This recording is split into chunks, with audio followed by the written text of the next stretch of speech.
Hi, it's Roy Hill with Brownells, and today we've got yet another gun from the vault. Today's gun from the vault is my personal copy of an 1847 Colt Walker. Now this is of course not a real one. The real ones are way too rare and way too expensive. This is a modern reproduction made by Uberti, so it's one of the Italian guns. The Colt 1847 Walker is a real interesting pistol for all sorts of different reasons. It's really the first commercially successful revolver. Now there are revolvers, there's a revolver before the 1847 Colt Walker. It's called the Colt Patterson, which is a little graceful, delicate, dainty thing that the trigger folds up in the body until you actually cock the hammer. But there was an army officer named Samuel Hamilton Walker who went to Samuel Colt. So this is the pistol made by two Sams, if you will. Sam Walker went to Sam Colt and said, you know, I need a pistol with a little bit more oomph to it. And the legend is that he specifically requested a pistol, a revolving pistol that could kill either a man or a horse at pistol distances. So Sam Colt went to work, and this is what he came up with. This is this absolute behemoth of a revolver. So when you pick up a Walker, the very first thing you notice is how much it weighs. This thing is 4.5 pounds unloaded. It's got a barrel over 9 inches long, and the whole thing's about 15 inches long. So there's this old biblical measure, unit of measure called a cubit. You know, man's elbow.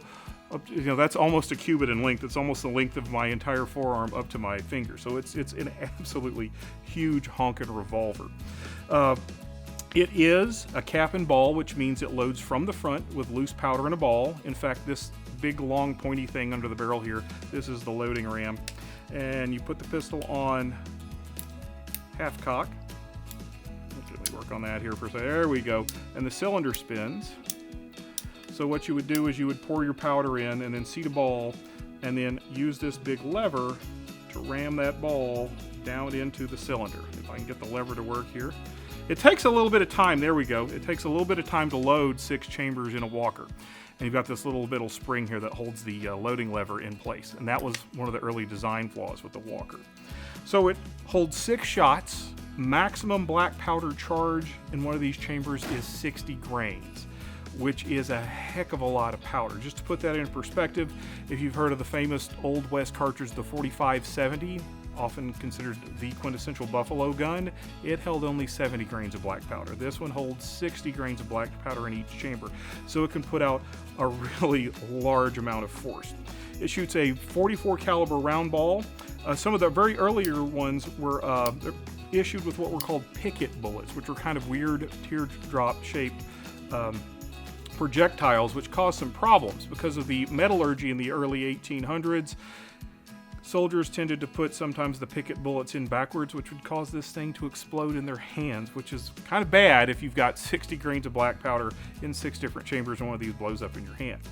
But yes, these were widely considered, and probably rightfully so, the most powerful handgun on the planet for a long time.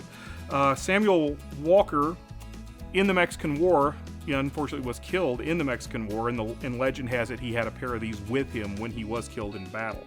One of the other cool things about the Walker is if you look at the cylinder, Walkers are engraved on the cylinder, and this one has a little scene of U.S. mounted dragoons fighting against Comanche warriors, and it even has the letters model USMR for United States Mounted Rifles. I like to shoot my Walker. It's a heck of a lot of fun. There's nothing like firing a handgun with a charge of 60 grains of black powder. One of the design flaws with the original Walker was this little spring here doesn't hold the loading lever very tightly, so when you got a full charge, the loading lever tends to fall down. So if you're shooting your Walker and all of a sudden it's jammed up, you've got to reach up here and close that loading lever back. It's a lot of fun. There's nothing quite like black powder, and if you ever get a chance to fire one of these, I think you should take it, because there's just nothing else quite like shooting a copy of an 1847 Walker. Well, thanks for watching. If you've got some guns you'd like to see in this video segment, please leave us a comment. We'll see you next time we bring another gun from the vault.